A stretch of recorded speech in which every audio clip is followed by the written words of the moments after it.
আমার ভিউয়ার্সরা যে সংকটময় অবস্থায় রয়েছে তার থেকে ইউনিভার্স বা অ্যাঞ্জেল দুজনেই কি গাইডেন্স দিচ্ছে দেখি। অ্যাঞ্জেল কি গাইডেন্স দিচ্ছে প্রথমে আমাদের সেটা দেখে নেওয়া যাক যে অ্যাঞ্জেল বলো আমার ভিউয়ার্সরা যে সংকটময় অবস্থাতে রয়েছে তাতে তুমি কি গাইডেন্স দিচ্ছ, তাদের কি করা উচিত। এ দেখো তাদের বলছে পিসফুল রেজুলেশন, একটা শান্তিপূর্ণ রেজুলেশন তোমাদের নিতে হবে। আর বলছে ইফ ইউ বিলিভ, তুমি বিশ্বাস করো যে চুজ এ নিউ ডাইরেকশান, তোমাকে নতুন কোনো রাস্তা তোমাকে নিতে হবে, সেই পথে গেলে তোমার কিন্তু ভালো হবে।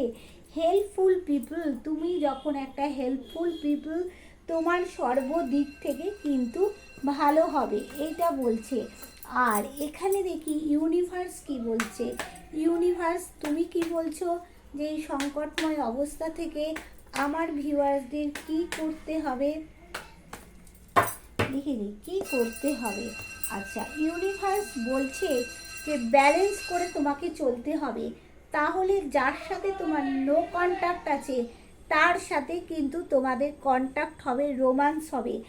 আর সেও তোমার দিকে এগিয়ে আসছে, কিন্তু সামনে কিছুটা বাধা রয়েছে, তাই জন্য পারছে না কেন।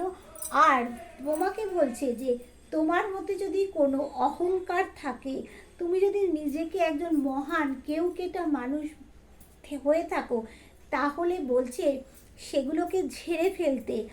আর বলছে ভিতরের যে সব কথা তুমি বাইরে প্রকাশ করো না, বলছে সেগুলো তোমাকে একটু প্রকাশ করতে, মানুষের সাহায্য নিতে তোমাকে বলছে। তাহলে সব মানুষের না, যাকে বলা যায় সেরকম মানুষের সাহায্য নিতে। তুমি কাউকে প্রচুর ভালোবাসো, সেই ভালোবাসাটা যত্ন করে আগলিয়ে রেখেছো, কারো জন্য তুমি ওয়েট করছো, তার ফলে তুমি খুব দুঃখে রয়েছো। ইউনিভার্স বলছে যে তোমার কিন্তু সূর্যের মতো আলোকিত জীবন হতে চলেছে। তুমি ভাবছো এই সম্পর্কটা বা কোনো কিছু যেখান থেকেই তোমার অবস্ট্যাকেল আসুক না কেন যে তুমি এগোতে পারবে না, সেগুলো হবে না। বলছে অবশ্যই হবে, সেইটা তোমাকেই তালা চাবি খুলতে হবে। তোমার জন্য কেউ ওয়েট করে আছে, তুমি যেমন ওয়েট করছো তোমার জন্য কেউ ওয়েট করে আছে, সেখান থেকে তোমাদের রিইউনিয়ন অবশ্যই পসিবল হবে। সে সম্পর্কে বলো, চাকরিতে বলো, যে কোনো দিক থেকে পসিবল হবে।